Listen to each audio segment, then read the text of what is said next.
Assalamualaikum warahmatullahi wabarakatuh. Selamat berjumpa kembali di channel Amazing Info, channel yang menyajikan info-info yang luar biasa untuk Anda semua yang sayang untuk dilewatkan. Teman-teman semua, dalam video part 3 ini kembali kita akan membahas 8 pilar dari manajemen sumber daya manusia, yaitu pilar kedua, training dan development. Nah, training dan development ini adalah upaya suatu perusahaan untuk meningkatkan kompetensi dari karyawannya guna menunjang pekerjaan yang nantinya akan juga meningkatkan performansi dari karyawan itu sendiri. Sedangkan definisi dari training dan development itu adalah training atau pelatihan merupakan upaya yang dilakukan dalam rangka meningkatkan keterampilan baik itu hard maupun soft kompetensi karyawan demi meningkatkan performansi karyawan dalam bekerja. Sedangkan development atau pengembangan merupakan upaya yang dilakukan terhadap seorang kandidat talent dalam rangka meningkatkan keterampilan baik itu soft kompetensi maupun hard kompetensi guna menunjang jabatan seorang talent saat ini dan di masa yang akan datang atau proyeksi. Nah, biasanya ini karyawan-karyawan yang dilakukan pengembangan atau development itu karyawan-karyawan yang akan diproyeksikan untuk menduduki posisi yang lebih tinggi atau akan dipromosikan. Sedangkan definisi dari kompetensi itu sendiri adalah seperangkat keterampilan atau kemampuan khusus yang diperlukan untuk menunjang suatu pekerjaan secara efektif.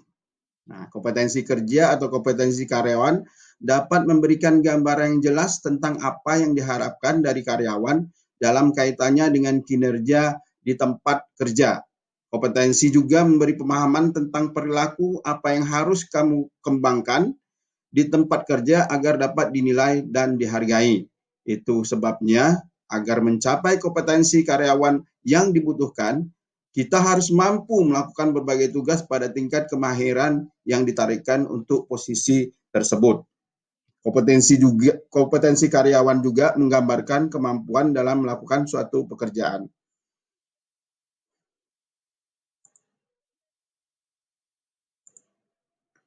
Nah, bagaimana cara mengukur kompetensi seorang karyawan? Teman-teman semua, sebelum kita melakukan training and development, sebaiknya kita harus melakukan pengukuran kompetensi terhadap karyawan. Nah, pengukuran kompetensi ini bertujuan untuk melihat gap kompetensi yang ada pada karyawan. Karena tujuan dari training dan development itu sendiri merupakan upaya untuk menghilangkan gap kompetensi yang ada.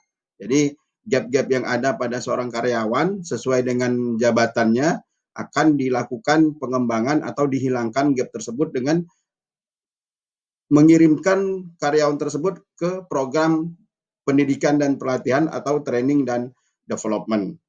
Nah, cara mengukur kompetensi itu ada 5 cara.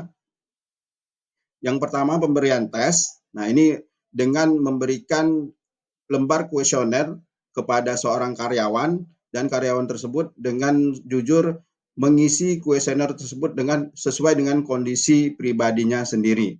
Kemudian melakukan self assessment. Self assessment ini juga hampir sama dengan pemberian tes ya. Karyawan diberikan kuesioner juga untuk menilai diri sendiri. Kemudian umpan balik dari tim. Nah, ini biasa juga disebut dengan penilaian 360 derajat, teman-teman semua, yang menilai individu dari karyawan adalah atasan, biasanya atasan, kemudian rekan kerja satu kantor, satu ruangan, atau rekan kerja di ruangan yang lain atau di bagian yang lain.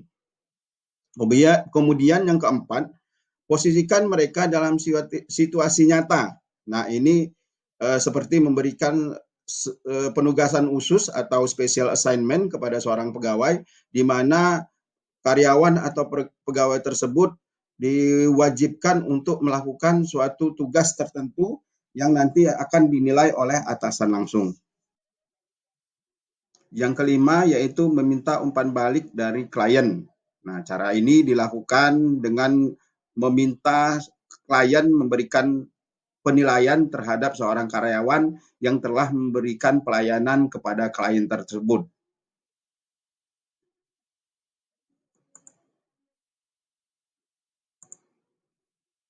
Lalu apa sih sebenarnya hard kompetensi dan soft kompetensi itu? Nah, hard kompetensi sendiri merupakan keterampilan atau pengetahuan khusus yang terlihat. Jadi kalau teman-teman semua melihat gambar ini, gambar fenomena gunung es ini, hard kompetensi adalah kompetensi yang berada di permukaan yang bisa terlihat. Nah, kompetensi ini lebih mudah dikembangkan dan diamati.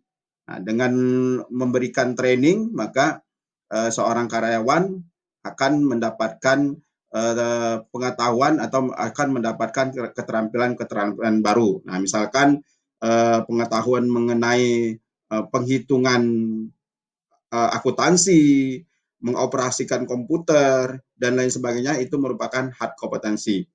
Nah, hard kompetensi ini penting untuk didapatkan oleh setiap karyawan, tetapi tidak hanya hard kompetensi saja. Artinya belum cukup hard kompetensi, tapi harus disertakan dengan soft kompetensi.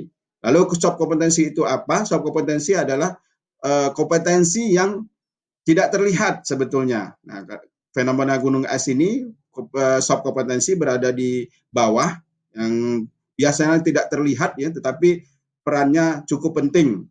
Nah, soft kompetensi ini lebih sulit dikembangkan dan diamati karena tidak terlihat tadi ya teman-teman sekalian. Karakteristik mendasar yang penting untuk keberhasilan. Nah, contoh dari soft kompetensi sendiri, misalkan peran sosial, ya, citra diri, sifat, dan motif. Lalu apa yang kita lakukan setelah kita mendapatkan gap kompetensi dari karyawan? Tentu saja dilakukan atau dilaksanakan training dan development. Nah, sekali lagi teman-teman sekalian ya, dalam memprogramkan training dan development itu kita tidak bisa serta-merta ya atau tidak bisa sembarangan, tetapi harus dilakukan perencanaan yang baik, sama seperti rekrutmen dan seleksi. Training dan development juga harus direncanakan dengan baik. Artinya bahwa training nantinya akan betul-betul tepat sasaran, akan betul-betul menjadikan seorang karyawan memiliki kompetensi-kompetensi yang menunjang pekerjaannya, yang mampu meningkatkan performansi dari individu pegawai, yang tentu saja nanti akan berdampak terhadap pencapaian kinerja dari organisasi atau perusahaan. Nah, ini teman-teman sekalian ya, pelaksanaan training dan development itu diawali dengan gap analisis tadi ya, gap kompetensi tadi, dengan self assessment dan lain sebagainya untuk mengidentifikasi kebutuhan training dan development saat ini dan yang akan datang. Kemudian dilakukan identifikasi metode training dan development sesuai kebutuhan. Nah, jadi setelah kita mendapatkan gap, kita rumuskan atau kita identifikasikan training seperti apa yang betul-betul tepat nantinya yang akan diberikan kepada seorang karyawan. Kemudian dilakukan evaluasi terhadap keberhasilan training. Evaluasi ini bisa dilakukan dengan pre atau post test atau juga bisa melihat dari perubahan cara kerja dari karyawan itu sendiri. Kemudian kita lakukan monitor terhadap dampak perbaikan kinerja.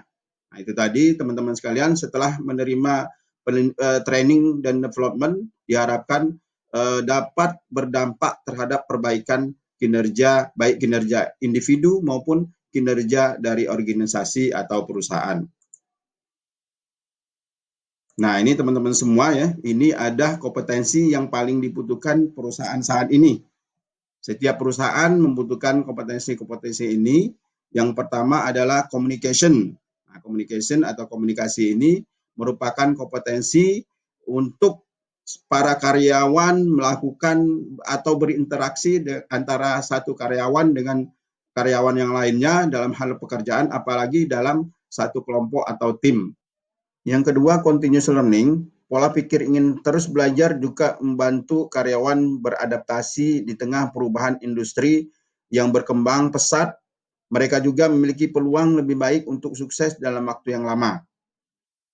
Yang ketiga, toughness atau tangguh ya. Jadi karyawan yang tangguh bisa beradaptasi dan punya rasa ingin tahu yang tinggi sangat dibutuhkan untuk perusahaan. Flexibility, memiliki karyawan yang fleksibel, yang nyaman dengan perubahan serta ambiguitas akan membantu perusahaan melanjutkan kegiatan dengan lebih baik. Kemudian yang kelima, itu critical thinking, memiliki tim yang inovatif dan mampu berpikir kritis dalam memecahkan masalah. Perusahaan pasti dapat menghadapi tantangan-tantangan yang lebih baik. Kemudian dedicating, karyawan yang tetap bekerja dan berdedikasi dalam tim yang menjadi kunci perusahaan tetap berfungsi dengan baik. Creativity, karyawan yang kreatif mampu menghasilkan solusi orisinal dan bermanfaat bagi bisnis dan perusahaan. Kemudian kecerdasan emosi atau emotional quotient, yaitu kecerdasan yang membantu karyawan mengatur emosinya sendiri dalam menyelesaikan pekerjaan atau menyelesaikan masalah personal dengan rekan kerja lainnya. Baik teman-teman semua, sekali lagi saya sampaikan bahwa dalam mengirim karyawan-karyawan untuk melakukan program training and development tidak bisa kita lakukan secara sembarangan, secara serampangan, haruslah sesuai dengan kebutuhan dari perusahaan, bukan kebutuhan atau keinginan dari pegawai atau karyawan itu sendiri. Demikian video part ketiga ini. Sampai jumpa kembali nanti di video part keempat. Tetap semangat dan salam sehat.